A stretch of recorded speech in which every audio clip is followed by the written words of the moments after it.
This subcommittee is supposedly about looking into waste, fraud, and abuse. So I'd like to start talking about independent inspector generals who are supposed to be looking into waste, fraud, and abuse. Mr. Talcove, do you know how many inspector generals at agencies that were investigating Elon Musk's companies have been fired by the Trump-Musk administration? No. It is 5. Ms. Royal, the Inspector General at the Department of Labor had 17 open investigations into Tesla and SpaceX. Do you know what the Trump-Musk administration did to that Inspector General? No. They fired him, and I think you all know. Mr. Whitson, the Inspector General at the Department of Transportation was investigating Tesla. Do you know what the Trump-Musk administration did to that Inspector General? No. They were fired. The Department of Defense's Inspector General was looking into SpaceX. Mr. Hedler, do you know what the Trump-Musk administration did to that Inspector General? I believe he was fired. Thank you. I think everybody on the panel knows what the answer to these questions were. The U.S. Department of Agriculture Inspector General was investigating Musk's Neuralink. Mr. Talcove, now I'll ask you again under oath, do you know what Mr. Trump did to that Inspector General that was looking into one of Musk's companies? No. He was fired. The Inspector General at the EPA was repeatedly taking on Tesla. Mr. Hedler, since it seems that you're answering the questions that everyone knows the answer to, do you know what the Trump-Musk administration did to that Inspector General? I believe he was also fired. Also fired. At least 5 Inspector Generals that were looking into Elon Musk's companies were fired by the Trump-Musk administration. These Inspector Generals, who are independent, protected by law, they are the people that find the waste, fraud, and abuse and found many of the cases of waste, fraud, and abuse that have been brought up today, fired because they were looking into Elon Musk. At the NLRB, the National Labor Relations Board, which is supposed to protect workers from getting their unions busted by folks like Elon Musk, made functionally broken by the so-called Department of Government Efficiency that really is the Department of Government Efficiency for Elon Musk, not for you. They are trying to shut down the Department of Education, the Department of Labor. You know what Elon Musk doesn't seem to be looking into? His own contracts. Again, I'll ask you, Mr. Talcove, do you know how much money a day Mr. Musk will receive from the federal government for his contracts? No. The answer is $8 million a day. Just last year, Elon Musk was promised $3 billion from close to 100 contracts with the federal government.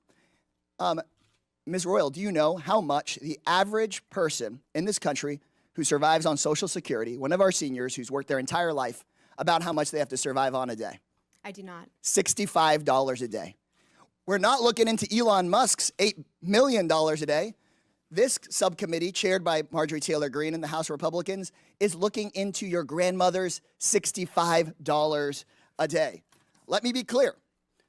I think we would all support taxpayer savings, look into money we might needlessly send to billionaires and big corporations, find taxpayer savings, and send it back to your hardworking family.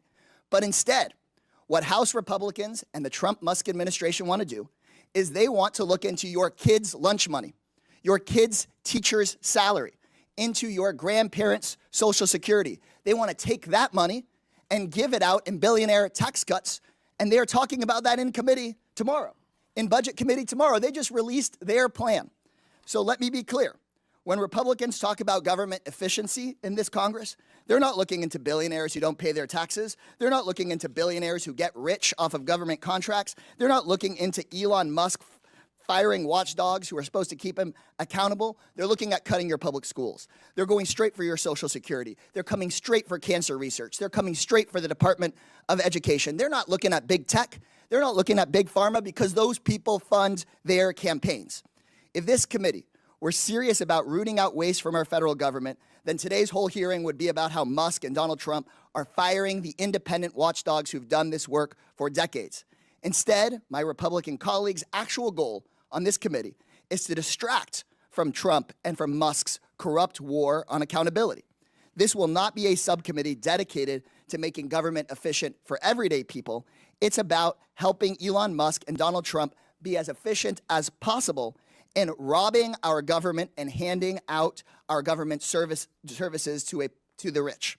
So this seems that this subcommittee is The just going to gentleman's be like time the has agency it's named expired. after. The gentleman's a sham, time has expired. a total sham. The American people are $36 trillion in debt.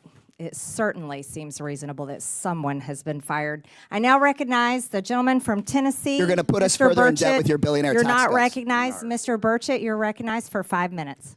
Thank you, Chair Lady. The gravy train for a lot of these folks, it's been on biscuit wheels, and it's about to run off the dadgum tracks, and it's about time.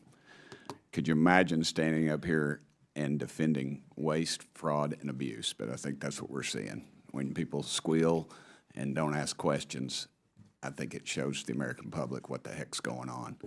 And that little gravy train is getting ready to run out.